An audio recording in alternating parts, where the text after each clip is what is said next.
Hello everyone. Welcome to the channel. In today's video, we're diving into the world of handheld consoles with the Powkiddy X18S. We'll explore its specifications, strengths and weaknesses, emulation capabilities, gaming performance, design and ergonomics, and of course, how it compares to its predecessor, the X18. So, sit back, relax, and let's get started. The Powkiddy X18S is a portable console running Android 11 and promises to be a robust option for mobile gaming and emulation.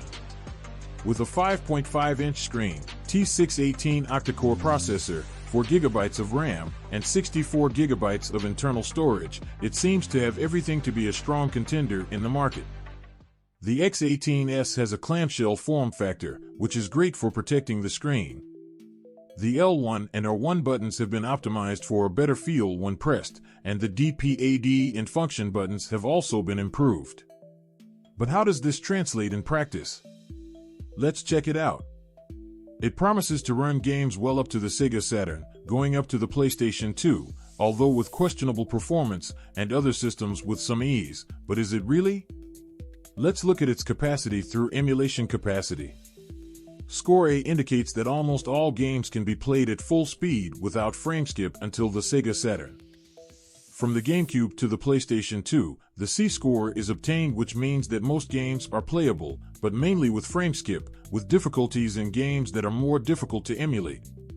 Looking at the Nintendo Wii U and PlayStation 3, cannot run any games or the games are incredibly slow.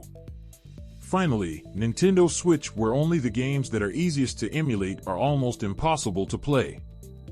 This image is a table comparing the performance of various handheld gaming devices based on their system-on-chip (SoC) specifications and benchmark scores from Geekbench 5, GB5, for single-core (SC) and multi-core (MC), as well as GFX bench tests for T-Rex and Manhattan.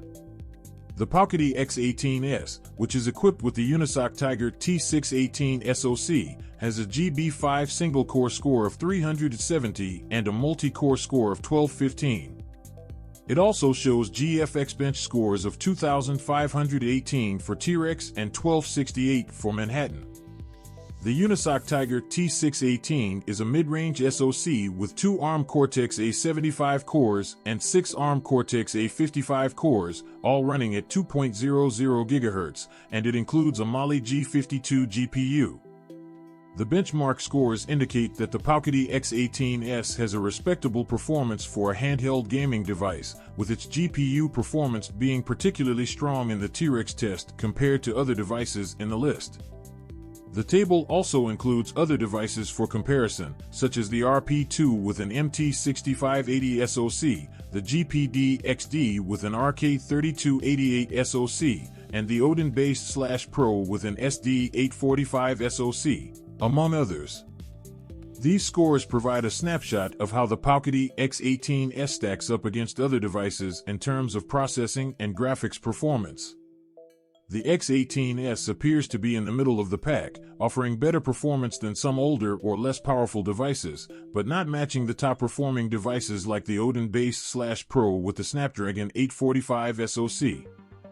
Continuing with the analysis, among the positive points, we have the ability to run a wide variety of games, from Android titles to retro console emulators. The 5000 mAh battery is also a big bonus, promising long hours of gaming. However, not everything is perfect.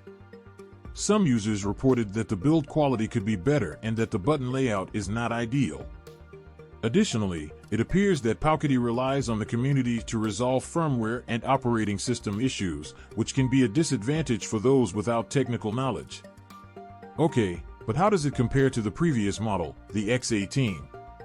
Well, X18S brings significant improvements in terms of hardware and features, such as the additional L3 and R3 buttons, and of course, its emulation capacity has increased a little, as we can see. Now, getting more technical, according to the Geekbench results presented, the Unisoc X18S has a single-core score of 368 and a multi-core score of 1290. In contrast, the Powkiddy X18 has a single-core score of 117 and a multi-core score of 400. This represents a 314.5% increase in the single-core score and a 322.5% increase in the multi-core score for the Unisoc X18S compared to the Powkiddy X18. Furthermore, the Unisoc Tiger T618 is an 8-core SoC that includes 2 high-performance ARM Cortex-A75 cores and 6 energy-efficient ARM Cortex-A55 cores, all operating at 2.0 GHz. The MediaTek MTK8163, on the other hand, is a quad-core SoC with ARM Cortex-A53 cores and operates at a base frequency of 1.3 GHz. The T618 is also manufactured using a 12nm process, which is more power efficient than the 28nm from MTK8163. In terms of graphics performance, the Unisoc Tiger T618 comes with an ARM Mali G52 MP2 GPU, while the MediaTek MTK8163 comes with an ARM Mali T720 GPU. The Mali G52 MP2 GPU is newer and offers better performance compared to the older Mali T720.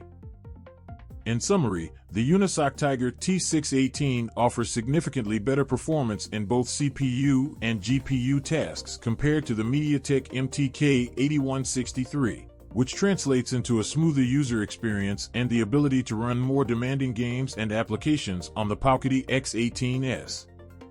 In conclusion, the Powkiddy X18S is an interesting portable console with strengths like performance and battery life, but it also has challenges, especially in terms of ergonomics and manufacturer support. If you're looking for a device for Android emulation and gaming, it could be a good choice, but it's important to be aware of its limitations. Don't forget to like, subscribe to the channel, and activate the bell so you don't miss the next videos. Until next time. So what do you think of the Powkiddy X18S? Would you consider buying one? Share your opinions in the comments below and let's discuss. Thanks for watching and see you in the next video.